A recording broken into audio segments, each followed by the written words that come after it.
Alright, here's the solution for moderate number 2, and this one requires a little bit more work than moderate number 1. The situation, you have a rocket, it's loaded with 200 kilograms, 100 kilograms. We don't care about these values, they're just in the problem. We haven't used mass yet in any kinematic problems, and so we won't we'll continue to not use it in this problem. It's fired straight up though. It loses some mass as the fuel burns, and accelerates at 30 meters per second squared for 30 seconds. So that's my first section of travel. So I'm going to go ahead and start sketching this. Here's my rocket at the start, and we're going to call this our origin. This will be our positive y direction. We start at y equals 0 meters, and this guy is launched with an initial velocity of 0 meters per second. It's going from rest, and it's fired straight up with an acceleration of positive 30 meters per second squared. It stays on this path for 30 seconds. So I go from t equals 0 seconds, and I'll go ahead and jump up here to my next section, t equals 30 seconds. And I have a consistent acceleration through this whole time period. So this is my first section of my kinematics problem.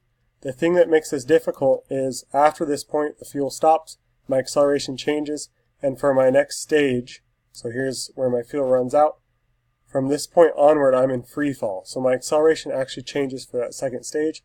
I'm going to switch colors here, and for the second stage my acceleration is actually negative 9.8. We're in free fall, meters per second squared. That stays consistent for A2 up here at the top. We're negative 9.8 meters per second squared. So I have to treat both these stages separately. That's what makes this problem take a little bit more time to solve. My time at the top we don't know. My velocity at the top we do know. It's my turning point, so I have 0 meters per second. And my y at the top we don't know. This is actually what we want to solve for the first part, for part A. So we're solving for y2. To get that, we have to go backwards to our second stage, and we're going to figure out what these guys are. So I don't know my velocity right now, and I also don't know my height here for y1. So to solve both those guys, I can't get to this one. The reason I can't get to this one, I don't know enough about these two intermediate stages. I can't compare this top stage to this bottom stage simply because my acceleration is not the same through the whole problem. So the first thing that I'm going to do is solve for my y1 here.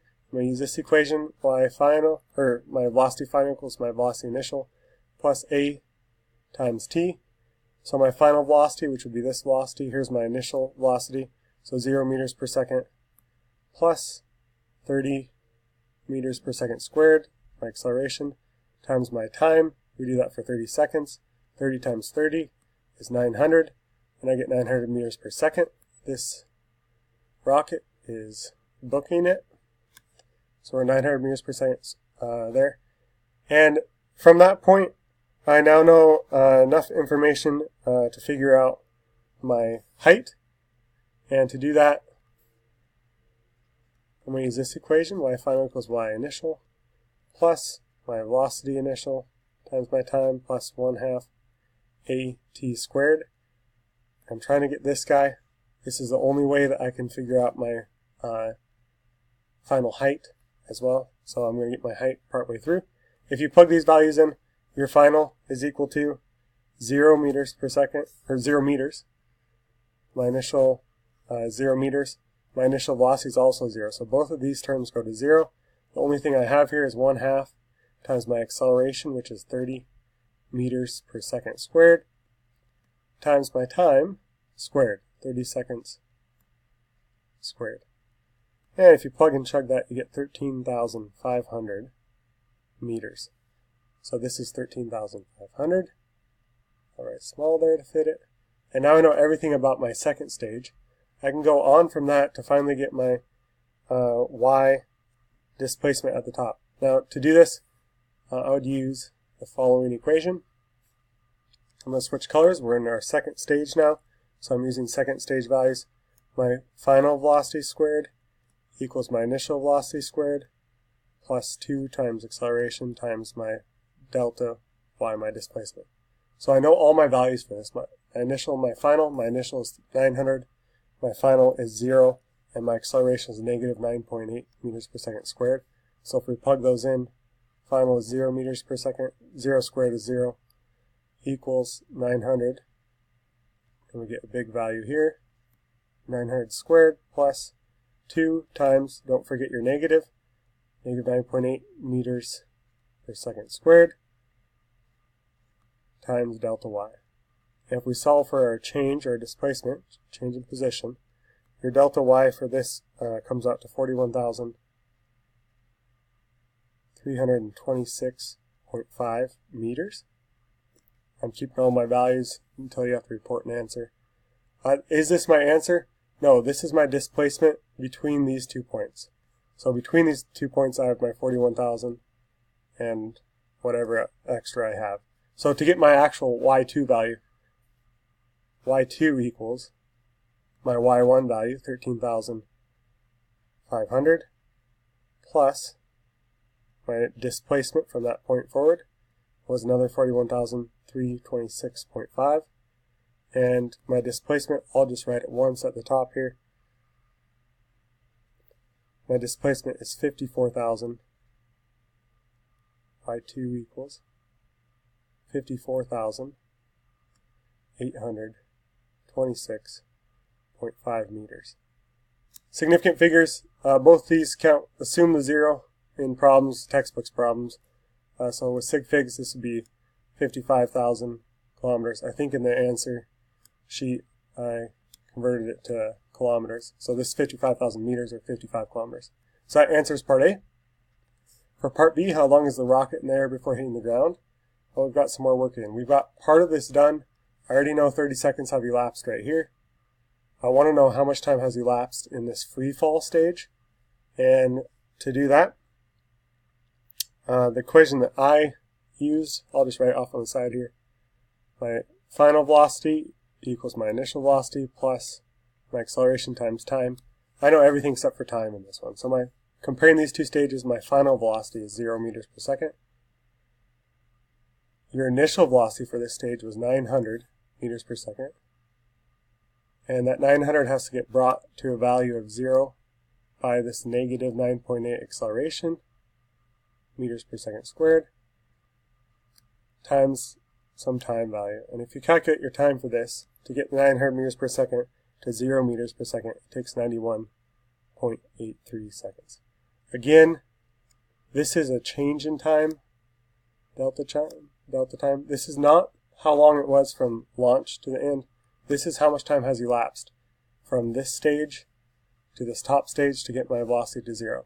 So how do I get this T2? Well, the T2 is going to be my initial 30 plus this change, and I'll just write my value on the side up here. So you get a time of 121.83 seconds. So how long does it take? 30 seconds for the first stage. The next stage takes 91 seconds. So all the way up to the top we have 121.83 seconds. Is that my answer? How long is the rocket in the air before hitting the ground? We have not hit the ground yet. We still have a travel downward. And to do my travel to the bottom, let me change colors. I'd start with this as my initial stage. And at the bottom, what do we know about the bottom? Well, the thing that we care about is my y, we'll call it y3, is 0 meter. I can solve for the time that it takes to go from the top to the bottom. And we're going to use this equation right here. I'll squeeze it in. My final equals my initial position plus my initial velocity times time plus 1/2 acceleration times time squared. And if we plug in my final position is going to be 0 meters. My initial position is 54,000. Don't use your rounded value. Use your exact value. 54,826.5 plus my initial velocity is 0. So this whole term is 0. I start out at 0 at the top. Plus 1/2 negative 9.8 meters per second squared times t squared. If you solve for t here, t comes out to 105.77 seconds. So this is the time required to go from the top to the ground. this is the time required to go from the ground to the top. And if you add both of those together, my total time, and this is the answer to part B, comes out to 227.6. And if we keep 2 sig figs again, we get 230 seconds for our answer. And that's the solution.